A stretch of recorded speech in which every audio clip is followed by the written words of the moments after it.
ಇರುವ ವ್ಯತ್ಯಾಸ ಏನಂತೀರಿ ನೀವು? ಬರಹಗಾರರು ತಮ್ಮ ಬದುಕನ್ನು ಬರವಣಿಗೆಯ ಜೊತೆಗೆ ಬೆರೆಸ್ಕೊಂಡು ಬರಿಬೇಕು ಸರ್. ತಮ್ಮ ಬದುಕು ಹೆಂಗಿರ್ತದೆ ಅನ್ನುವಂಥದ್ದನ್ನು ಬರವಣಿಗೆ ಮೂಲಕ ಪ್ರಚುರಪಡಿಸಿದ್ರೆ ಅದು ಇನ್ನೊಬ್ರಿಗೂ ಕೂಡ ಮಾದರಿ ಆಗುವಂಥ ಸಾಧ್ಯತೆ ಇರ್ತವೆ. ಅಥವಾ ತಾವು ಬರೆದಾದ್ಮೇಲೆ ಆ ಬರವಣಿಗೆಯ ನೈತಿಕತೆಯನ್ನು ನಾವು ತಮ್ಮ ಬದುಕಿನಲ್ಲಿ ಅಳವಡಿಸ್ಕೊಂಡು ಹೋಗಬೇಕು. ನನ್ನನ್ನು ಮೊದಲುಕೊಂಡು ನಾನು ಒಬ್ಬ ಬರಹಗಾರ, ನನ್ನ ಕಥೆಗಳಲ್ಲಾಗಲಿ ನಾನು ನೀವು ಹೇಗೆ ಬದುಕ್ತೀರಿ ಹಾಗೆ ಬರೀಬೇಕು, ಬರದಂಗೆ ಬದುಕಬೇಕು.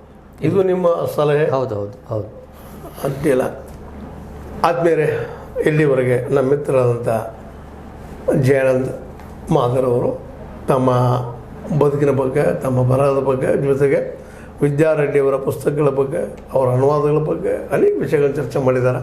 ಜೊತೆಗೆ ಬದುಕು ಬರಹಗಳ ಮಧ್ಯದ ಸಂಬಂಧಗಳನ್ನು ಹೇಳುವ ಜೊತೆಗೆ ಸರ್ಕಾರ ಸಹ ಇದರಲ್ಲಿ ಮುತುವರ್ಜಿ ವಹಿಸಬೇಕು ಅನ್ನೋಂಥ ಮಾತನ್ನು ಸಹ ಹೇಳಿ ಶಿಕ್ಷಣ ಎಲ್ಲರಿಗೂ ಸಿಗುವಂಥ ಒಂದು ವ್ಯವಸ್ಥೆ ಆದರೆ ಭಾಳ ಉತ್ತಮ ಅನ್ನೋಂಥ ಮಾತನ್ನು, ಇದು ಬದುಕಿನ ಅನುಭವಗಳು. ಕೇವಲ ಸಲಹೆ ಕೊಡ್ತಾ ಇದ್ದಾರೆ ಅಂತಲ್ಲ, ಇಲ್ಲಿ ಅವರು ಸಲಹೆ ಕೊಟ್ಟಿಲ್ಲ, ಬದುಕನ್ನು ಹೇಳ್ತಾ ಇದ್ದಾರೆ.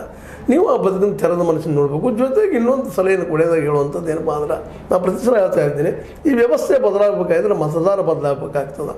ಮತದಾರ ಯೋಗ್ಯರನ್ನು, ಸಾರಾಯಿ ಹಂಚುವವರನ್ನು, 500,000 ಹಂಚುವವರನ್ನು ಅಂಥವ್ರು ಹೊರಗಿಟ್ಟು ಹೊಸ ಪ್ರಾಮಾಣಿಕ ವ್ಯಕ್ತಿಗಳನ್ನು, ಶಿಕ್ಷಣ ಬಗ್ಗೆ ಕಾಳಜಿ ಇದ್ದಂಥ ವ್ಯಕ್ತಿಗಳನ್ನು, ಜೊತೆಗೆ ಸಾರಾಯಿ ವಿರೋಧಿಗಳನ್ನು ಅಥವಾ ಜೊತೆಗೆ ಈ ಒಂದು ತಂಬಾಕದ ವಿರೋಧಿಗಳಂತಹ ಪ್ರಾಮಾಣಿಕ MLA ಮಾಡಿದರೆ ಇದಕ್ಕೆಲ್ಲ ಉತ್ತರ ಸಿಗ್ಬೋದು ಅಂತ ಭಾಳಷ್ಟು ನನಗೆ ಅನಿಸದ.